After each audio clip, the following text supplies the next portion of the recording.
त्या ठिकाणी वाढलेली आहे आणि ती जबाबदारी वाढत असताना नगरसेवकांची जबाबदारी ही जास्त वाढलेली आहे. माननीय शत्रुघ्न बापू काटे या ठिकाणी आलेले आहेत.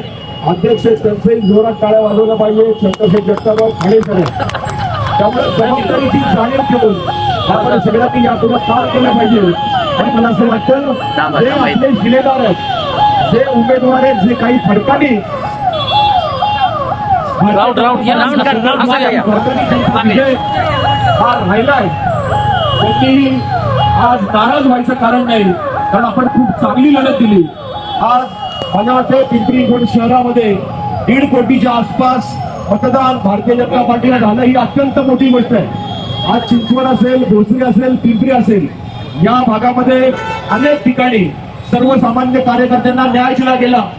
आज नेताजी शिंदे सारखा स्वयं मधला राहणारा कार्यकर्ता ज्याला आपण कमळ हातात दिलं आणि त्याची बायको या ठिकाणी निवडून आली, हीच भारतीय जनता पार्टीची खासियत आहे, हे तुम्ही सर्वांनी लक्षात घ्या. त्यामुळं हे सर्व आजचा जो विजय तो सर्वसामान्य नागरिकांचा विजय, सर्वसामान्य मतदारांचा विजय आणि भारतीय जनता पार्टी, माननीय मोदीजी, माननीय देवेंद्रजी फडणवीस यांच्यावरचा विश्वासाचा विजय. त्यामुळं या विजयाने तुम्ही हुरूर जायचं नाहीये. आज आपल्याला काम जे करायचंय, आज आपल्याला जे काम करायचंय ते सगळ्यांनी मिळून करायचं.